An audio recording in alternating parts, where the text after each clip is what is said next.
This is Film Talk, where we interview the brightest minds in filmmaking 5 days a week. Do you need a great camera for your next shoot? You may want to consider the world's lightest handheld Super 35 digital film camera, Blackmagic's Ursa Mini 4.6K. The Ursa Mini boasts a 4.6K sensor, global shutter, and up to 15 stops of dynamic range. It's perfectly balanced for handheld use and comfortable enough to be used all day long. Scene one, take one. Film Talk Nation, we are greenlit for yet another great show. Vanessa Frank Ken, I'm excited to bring you our featured guest today, Matt Osterman. Matt, are you ready for your close-up? I guess so. Do I have a choice? Probably not. Maybe not. Matt Osterman is a writer, director, producer, best known for his feature film Ghost from the Machine, his award-winning short films, and his work on the documentary Sports Fan with Jon Stewart. Matt has collaborated closely with Emmy Award winner Dan Buettner, helping him found his anthropological research project Quest Network, and the subsequent New York Times bestselling book The Blue Zones: Lessons for Living Longer from the People Who've Lived the Longest. In addition, Matt has worked extensively in the creative branding industries, helping create over 25 brands that can be seen in Target, Best Buy, Dick's Sporting Goods, and numerous other nationwide stores. His latest movie, 400 Days, stars Dane Cook, Brandon Routh, Emmy-nominated Ben Feldman, and Golden Globe-nominated Tom Cavanagh. It releases in theaters and on VOD on January 12th. Matt, it's an honor to have you on the show today. It's an honor to be here. Thank you. So, Matt, you've had an exceedingly diverse career. How did you first get into the industry? Right. So I came from a small town in northern Wisconsin called Rhinelander, and filmmaker wasn't really on the career checklist growing up. So I always loved, films, and I loved telling stories, but I never connected the dots to say, hey, people actually do that, or I could do that. It wasn't until my senior year in college when I had that proverbial light bulb moment and said, "Oh, people actually make movies," and this is kind of what I've always wanted to do, just didn't know it. So from there, I started, just writing. It's the one thing you can kind of do alone and fail miserably, and got better at it slowly, and started doing some shorts, and got the confidence up to kind of jump into bigger stuff. Fantastic. And so, how did you then make that transition into it really being a career and a professional endeavor? Yeah, so in a lot of my jobs, after college, I was trying to find kind of my way in, and I took a lot of gigs, working on other film projects or marketing video stuff, and I got hired on a couple projects, like the Jon Stewart documentary. I did that for a year and produced a feature documentary, and that kind of gave me enough confidence to jump into my own feature. And so right after that, I wrote Ghost from the Machine and raised 25 grand and went and did that as cheaply as possible, and that kind of got me to where I'm at now. It sounds to me, if I'm understanding your story correctly, that you're very much a self-taught filmmaker. Right. Yeah. Yeah. No film school for me. Might have been valuable. I'll never know. But yeah, I just kind of learned by doing, and a lot of reading and a lot of watching, and a lot of you know trying and failing and getting back up again. So I think part of the reason I'm a filmmaker is I like the work, and I like the research, and I like getting better. So I think I'm well suited for it in that regard anyway.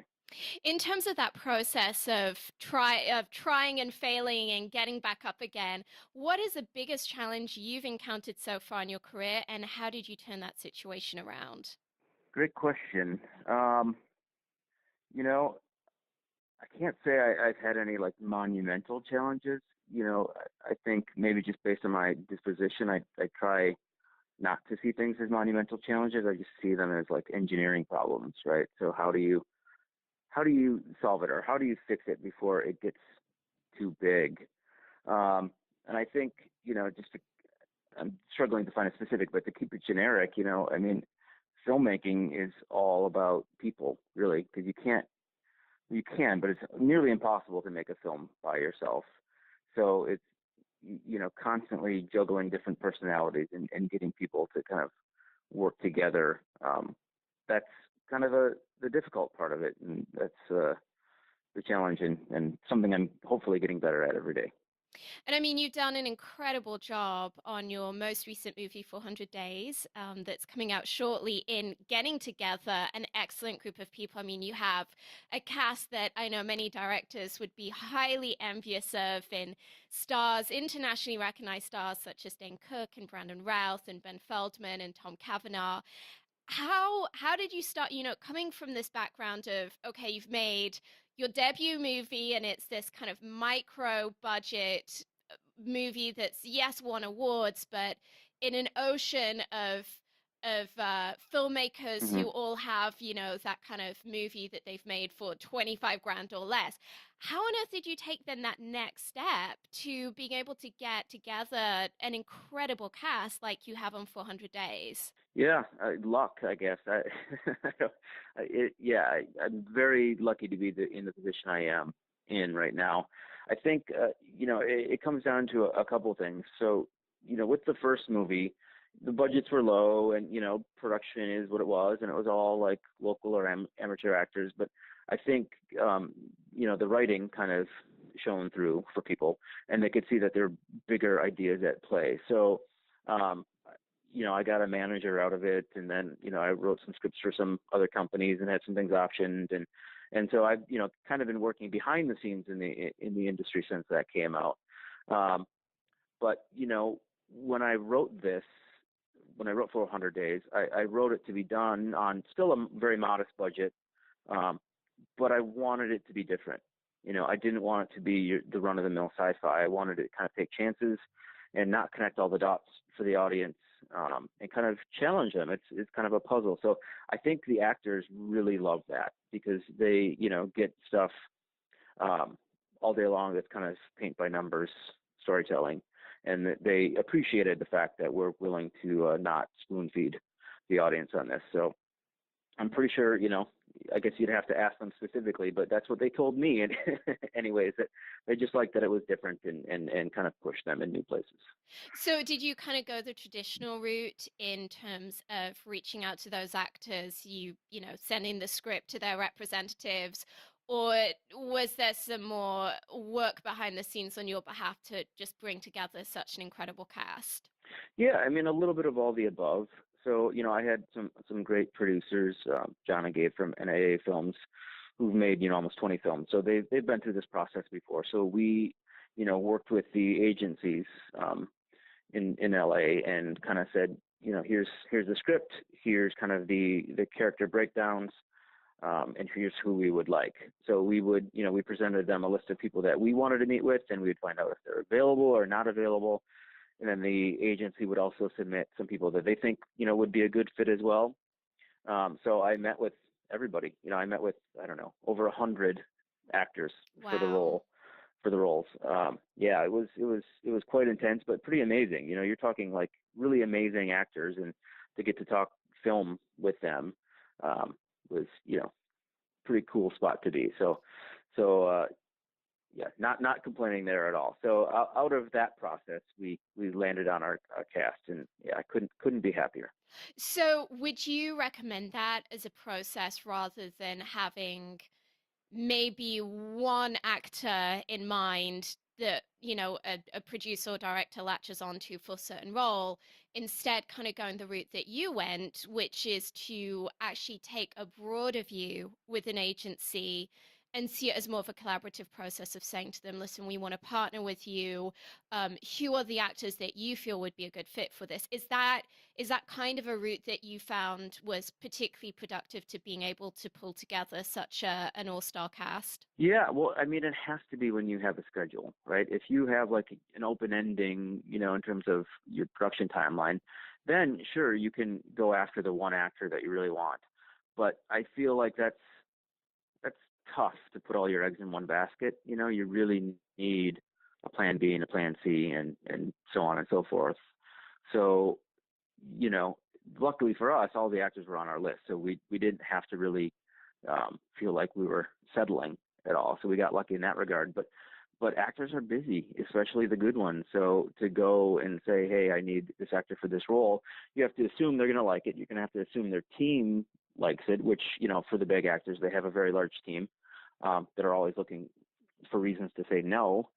And they have to be available and willing to work for your budget, which, once you put all those kind of parameters in place, your pool of actors to pull from dwindles like really fast. So I think filmmakers need to be flexible in who they cast. Yeah. So like one example was Tom Cavanaugh. We know him from the millions of great things he's been in. But I don't think I remember ever seeing him play a bad guy before that. So when we were first talking about him, I'm like, I don't know. He's so nice and good looking and like everyday guy we all want to have a beer with.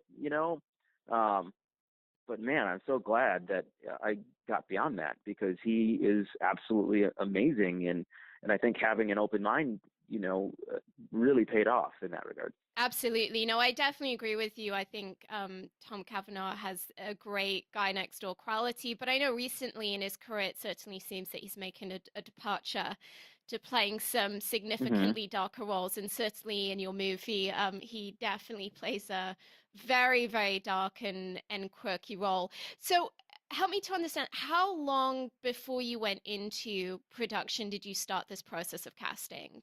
I would say probably 12 weeks, maybe, Okay, so you had still a maybe, maybe, fairly, maybe, maybe 3 or 4 months. yeah, so I mean, you still had a fairly healthy window of time. Right, Yeah. right. So Matt, what is one thing you wish you'd known earlier in your career? Oh man, there's more than one thing. I can I can tell you that. Um, I'm dead air. I'm killing you right now, aren't I? I, Well, I know it can be a I slightly overwhelming question. Maybe I can ask you another question instead. And if something comes to you, then we can circle back round to that question. I know obviously you yeah. have had some uh, really interesting life experience in your work that you've done around this whole topic of Blue Zones with Dan Buettner, this kind of anthropological research project that you guys worked on that looked into the quality of life of people and kind of what enables them to enable some people to live very, very well for many years and other people to die at a much younger age. Um, I'm fascinated, being that you've got that particular background, what daily practices you have that contribute to your personal success, specifically because my personal feeling is that this is an industry that is particularly difficult to have a healthy quality of life in.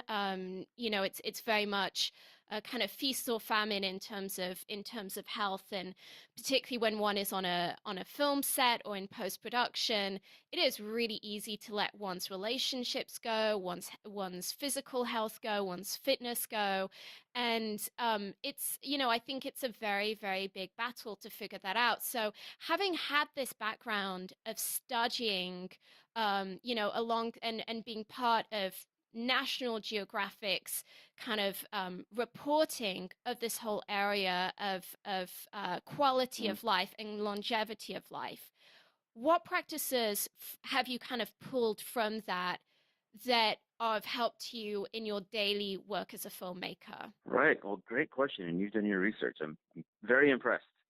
It's I fascinating to me. I I, would I'm say. desperate to go buy the book. So, Oh, right, right. Yeah. No, it's fun. There's a lot of good nuggets in there. So I would say, and everybody struggles with it. No one's perfect with that work-life balance, and right now I would say that I'm not doing an amazing job with it, just because I'm about to release a movie and I have another thing in the docket, and I have other jobs that are paying most of the bills as well. So it's a juggling act, but I think there's a couple things.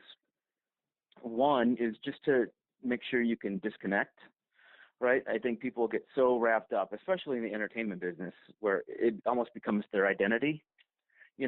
So I'm fortunate enough not to live in LA. I actually live in Minnesota, and I get to kind of live outside the bubble where people don't give a rip about, Yeah. what movie you're working on or whatnot, and you're just a, everyday average person, and you don't get hung up on those things. And I think, regardless of where you live, just remembering, that you don't have to be what your job is, and finding ways to kind of connect back to real life is important. I have two young girls that kind of force me into that as well.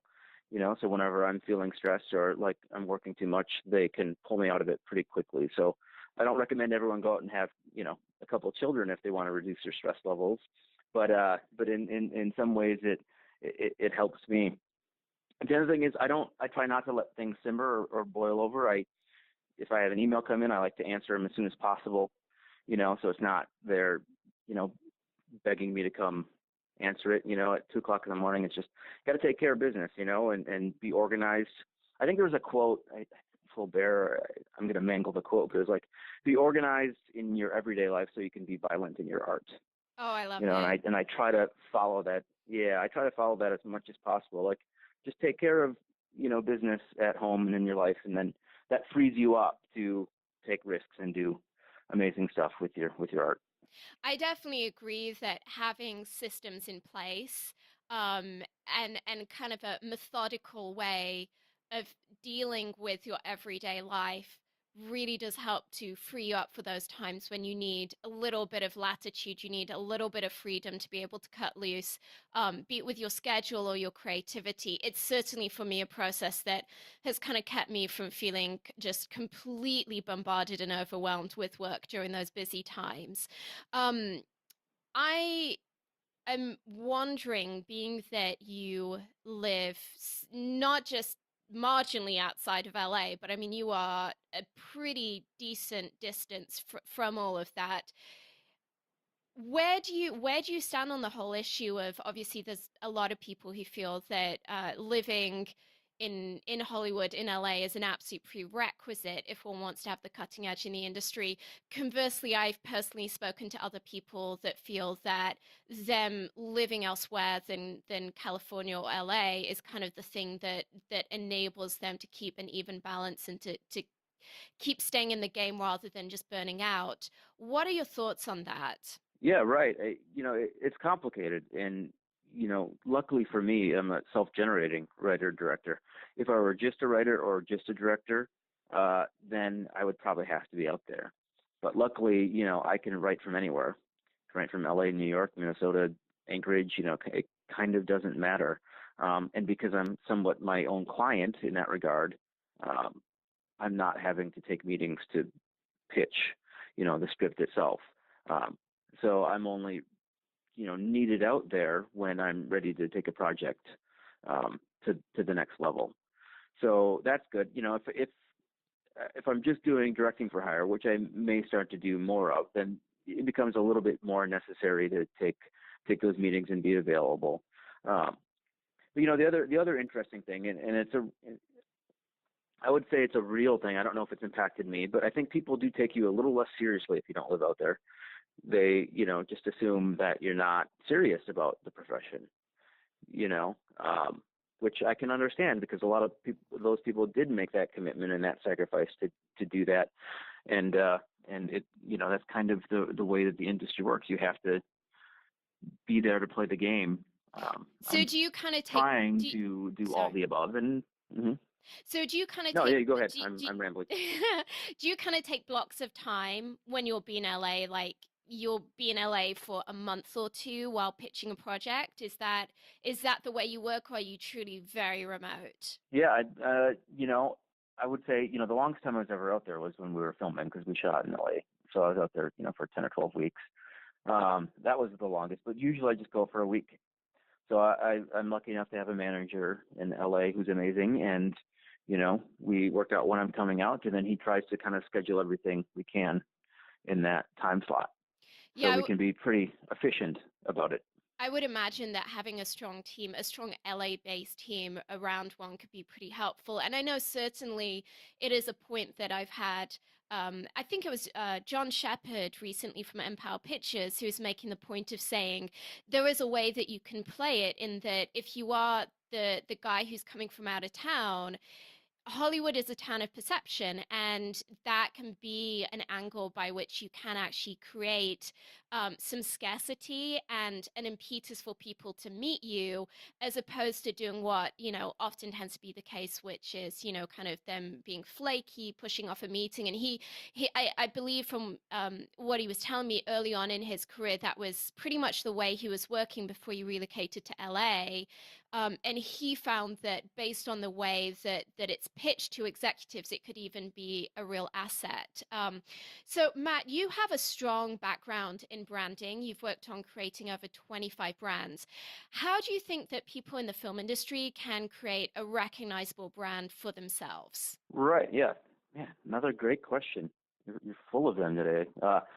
So are you talking about how to like create a personal brand, so to Yeah, speak? I would say, I mean, obviously, there's a lot to be said for creating a strong body of work that has a recognizable brand. But admittedly, a lot of people in the Mm-hmm. industry do like to jump from genre film to genre Mm-hmm. film. I think the question is more so in terms of personal brand and creating a persona within the industry that stands out from the crowd. Are there any hints, tips, insights that you can provide in that direction?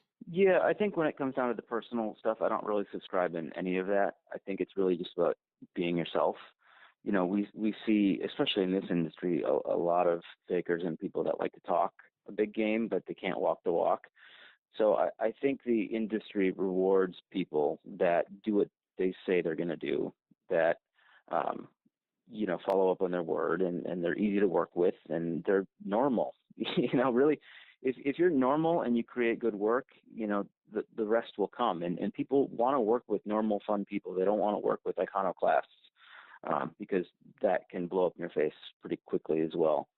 So I would just say, be as friendly and normal as possible, um, and not desperate, and do the work, and the rest will come. I think people get hung up on the imagery a little bit too much, and whatnot. Obviously, you have to put yourself out there, which is difficult for some people, and not it should be a lot more difficult for for others. Um, but yeah, you just have to find a thing that works for you, where you get to maintain, your credibility, and who you are as a person. I really like this idea of letting integrity be your brand. And interestingly, it's something that a lot of the people that I interview tend to say is, listen, just be the guy who people know for just being true to their word and under promising and over delivering, because that's unfortunately, it's a very rare um, quality in Hollywood. Matt, what do you think Hmm. is the most important thing for our listeners to understand right now about the evolution of the film industry? Yeah, well, I think we're seeing it play out right now, where we've kind of lost that mid-budgeted kind of movies. So we're seeing a lot of things that are 5 million and under, and a lot of things that are 100 million above. So audiences aren't really getting, what in the past would be that kind of mature storytelling that was, modestly budgeted but still professional. So now we're getting a lot of movies, big budget movies, that are oriented to the international audience, because explosions and robots and dinosaurs and whatnot, which are all completely fun, and I'm the first one to go watch those. But those things sell in any language. So, and the lower budget movies have to, are typically thrown in the genre world, because those are is easily to recoup those costs. So I think right now there's kind of this dearth of adult storytelling in the industry, and the audience needs it, and I'm hoping that comes back. But and I think digital is finally starting to shake out a little bit. For up until a couple of years ago, we weren't really sure what was going to happen once DVD sales went away. So I think it's finally starting to come to fruition, and we're seeing kind of the transition into like long form storytelling as well. So, maybe that's where a lot of it's going, which is completely fascinating. And TV is pumping out amazing stuff right now. So, yeah, what's going to happen in the next couple of years, especially with like virtual reality and all that, it's anybody's bet. Yeah, I definitely agree with you about that kind of lack of mid-range budget movies. And I find myself at times feeling quite nostalgic for the 90s for that reason, because I feel that there's a type of movie that was made then that is just really hard to get greenlit today. And it's, for me, very personally, it's the stuff that I grew up on. So, hopefully we'll see an evolution of the industry in that direction. Well, Matt, we're about to enter our final act in which we're Hmm. going to be getting some of your top recommendations. But before we do so, let's take a moment to thank our sponsors. When you're putting together that masterpiece movie, the coloring is a major creative decision. It can make the difference between whether the audience interprets your story as warm, cold, dark, or light, and it can help define the genre of the film. Here's a quick tip. Horror movies tend to have blue tones, romantic comedies tend to have warm tones, apocalyptic movies tend to be grey and washed out, movies in which reality is off kilter tend to have green tones, and action movies tend to feature a lot of teal and orange, particularly in their artwork. The Emmy Award winning Da Vinci Resolve from Blackmagic will help you get that perfect color for your next production. The Da Vinci Resolve 12 combines professional non-linear video editing with the world's most advanced color corrector, so you can now edit, color correct, finish, and deliver all from one system. The DaVinci Resolve is completely scalable and resolution independent, so it can be used on set, in a small studio, or integrated into the largest Hollywood production pipeline. From creative editing and multi-camera television production to high-end finishing and color correction, only DaVinci Resolve features the creative tools, compatibility, speed, and legendary image quality that you need to manage your entire workflow, which is why it is the number one solution used on Hollywood feature films. Matt, welcome to the final act where you'll be sharing incredible resources and mind blowing answers. Are you ready? Yes. Fantastic. Matt, what is the best advice you've ever received? Hmm. Dead air again. I'm killing you. Sorry. I'm trying to think of something really poignant and interesting, and Is there it's maybe something not coming to me. is there maybe something from your work with Dan Buettner that you can point to? Right. Yeah. There. I mean, there's so much good stuff there. I think it's really. I mean, what we learned from a lot of those cultures in those societies that have the longest lived people is a sense of purpose, right? And you need that sense of purpose to give your life context and to have something to live for. And that sense of purpose is different for everybody. For some people it's their career, for some people it's their family and friends, for some people it's just growing amazing vegetables in their garden. So it's really finding what brings you joy and doing more of it I you love know that. and yeah, I mean, it seems so obvious, right? But I think a lot of people start to lose that in the craziness of everyday life. I absolutely agree. Um, Matt, if you only had one movie to stake your entire career on, what kind of movie would it be and what talent would you want attached? Wow. Okay. No So pressure. I'm sick. Yeah, man. Uh, if I knew the answer to that, I'd be living on my private island probably somewhere already. Um, I don't know, because this sounds like I'll give you an answer, but this sounds kind of like a non-answer. I kind of don't care in some ways. I just want to make stuff that interests me, and if it interests other people, great. Or first I have to convince somebody else to make it. That's kind of the hard part. But I am a huge fan of the Twilight Zone and Rod Serling, so I would probably stick, something kind of in that space. Genre kind of, it doesn't matter to me whether it's sci-fi or horror or supernatural or drama or what have you. Um, in terms of cast, one guy that I've always loved that I actually just got to see in person is this guy named John Hawkes. I don't know if you're familiar with him, but he was nominated for an Oscar and for Winter's Bone. He played Teardrop there. He's just this slight guy, but just completely. He can play either completely intense and scary or a really likable guy. That chameleon aspect is really interesting to me. So I guess if I had to stake my career on cast, I'll go with him. Okay. Well, Matt, if you could recommend one book for our listeners, what would it be and why? Hmm. So we're talking like any kind of book, Yeah, or is any it kind of industry book. specific? Yeah. Well, industry specific is good, but if it's a book that you feel is good for a filmmaker holistically, then we're open to it as well. Right, right. Well, I could go a lot of different directions in terms of, industry specific. I think In the Blink of an Eye by Walter Murch is required reading for filmmakers. Um, it's, mostly about editing, but it is really just about storytelling. Um, and that guy has a wealth of knowledge. So, anybody should go read that. And um, yeah, there's dozens of other industry books I could probably list off. Overall, gosh, I haven't read it for a while, but like The Alchemist was, I remember at the time reading it was, pretty impactful on me, just, giving you perspective Yeah. on life. And it's just a beautiful book. Yeah, I don't know. There's probably, a bunch of other stock answers I could give that everyone else is Those gonna are give as two well. great. So Those are two great answers. Um, Film Talk Nation, I know that you love audio. To thank you for joining us today, we've partnered with our friends over at Audible to offer you a free audiobook. Great titles available include Story by Robert McKee, Save the Cat Strikes Back by Blake Snyder, Why Not Me by Mindy Kaling, and Your Year of Yes by Shonda Rhimes. If you haven't already done so, you can claim your free audiobook at audibletrial.com/film talk. That's audibletrial.com/film talk. And this link will also be included in today's show notes.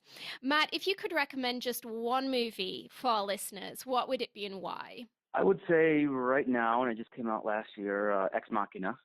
Um, that was the kind of movie that tackled a really big idea in a very small way. Completely fascinating to me to be able to pull off that kind of concept. We get the meta and the minor together in one kind of nutshell, and the performances were off the charts, and it just kind of it was edge of the seat, made you kind of feel awkward. There's funny moments. To me, that's what great sci-fi is, and if I get to make a movie that approaches that, I'll die happy. Do you have a website or an app that you find particularly useful in your line of work that you could recommend to our listeners? Yeah, I mean, there's the obvious one, especially during like casting, like IMDb Pro was really good. Um, just making sure you were turning over every rock and making sure you saw, every actor that was available, because it's easy to forget, some folks that you love that you haven't seen in a couple of years. They're still out there working, they just haven't, maybe been given a shot lately. So something like that is great.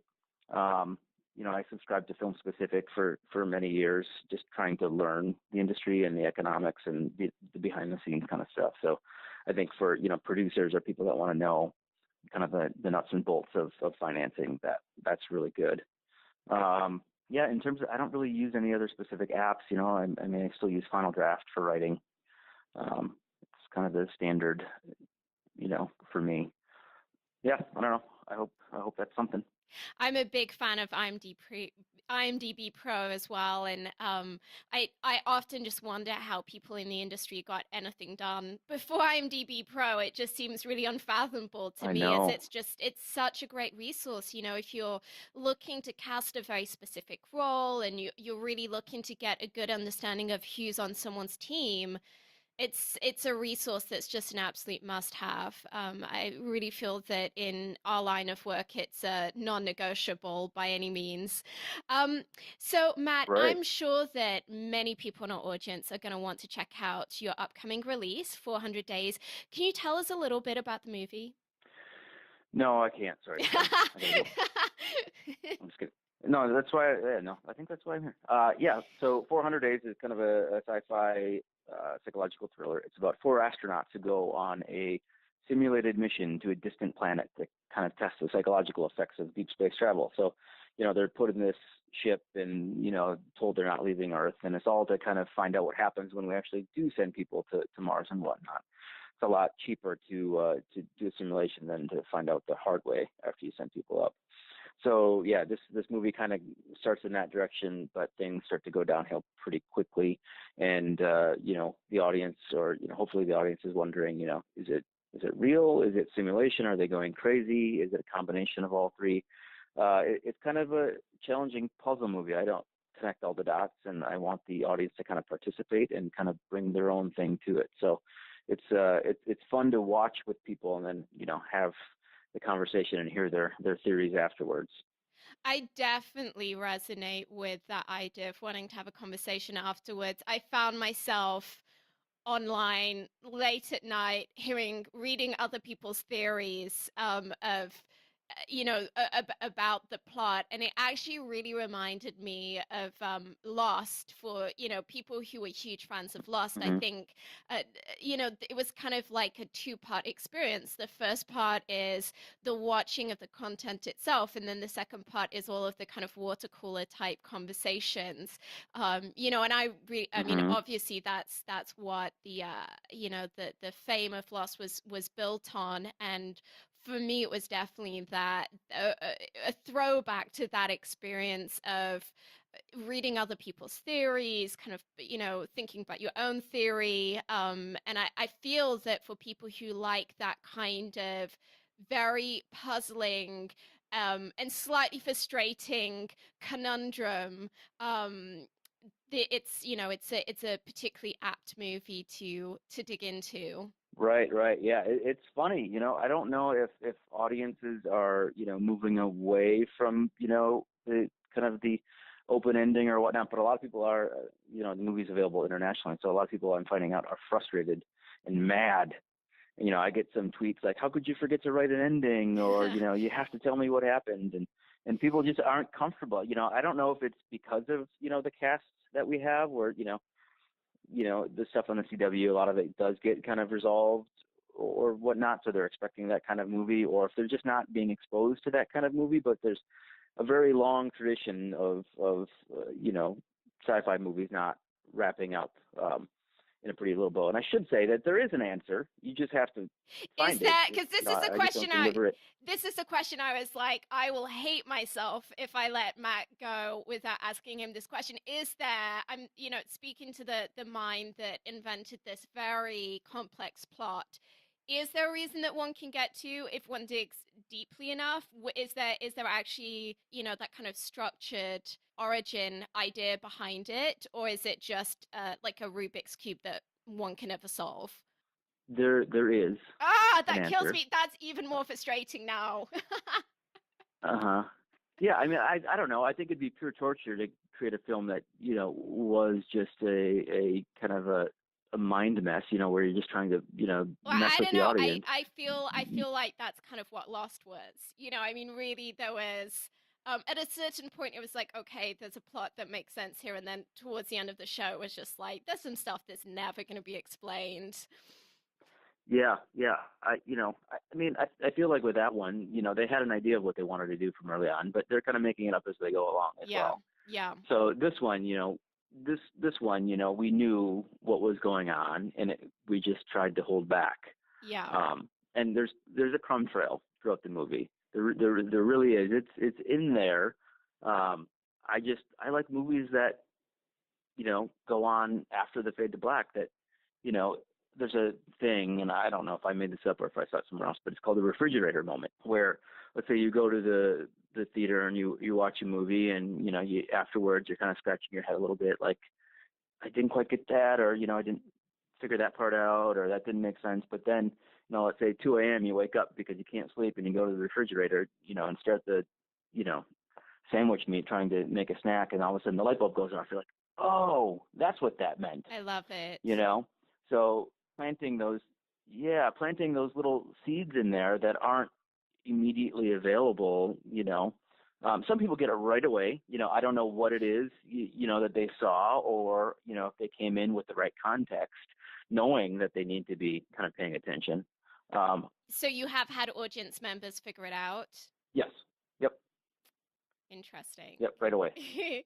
So Matt, for Yeah. for It really is interesting. It's been fascinating. yeah, for those in our audience who are intrigued and maybe love those kind of sci-fi slightly more complex narratives and feel like this would be a fun adventure to go on, how can they connect with the movie? When does it come out and where? Right. So it comes out January 12th. We're playing 16 cities across the country theatrically. It's also available simultaneously on iTunes and Video on Demand and a few other outlets. And they can go to 400daysthemovie.com or just Google 400 Days Movie. And there's a handful of sites that kind of list it. But Sci-Fi's site kind of is the clearinghouse for everything. Or they can go to mattosterman.com as well, and I have the stuff listed there. And I also just created a little sub blog about the ending because I know a lot of people are wanting to have that Ooh. conversation. So I'm posting some of the more interesting series or mini reviews there so people can have that outlet and not feel like, they're just screaming at their screen by themselves. Well, I will be checking that out this evening. Matt, it's time for the martini shot. What parting piece of guidance do you want to share with us? Good question. Again, I think it just comes back to putting the work in. Yeah. It's not rocket science. It's just putting the work in. There's a thing, AIS, ask and see. As a writer, that's what you have to do. You just have to sit down and get through it, and then continually work to get better and better and better, and make yourself or the project the best it possibly can be. It's simple. It's not easy. Yeah. None of us have enough time or resources to make it happen, but it's really just about doing the work. And if you keep putting the time in, you're gonna get there. Fantastic. Well, that's a wrap. Film Talk Nation, in this industry, are only as good as the people you know. And today you've been hanging out with Matt Osterman and myself. If you want to go the extra mile, head over to filmtalkpodcast.com and type Matt Osterman into the search bar. The show notes from today's show will appear along with everything we've discussed, like Matt's recommended book and movie. Matt, we appreciate you sharing your priceless insight with us today. Film Talk Nation thanks you, and we'll see you on the red carpet.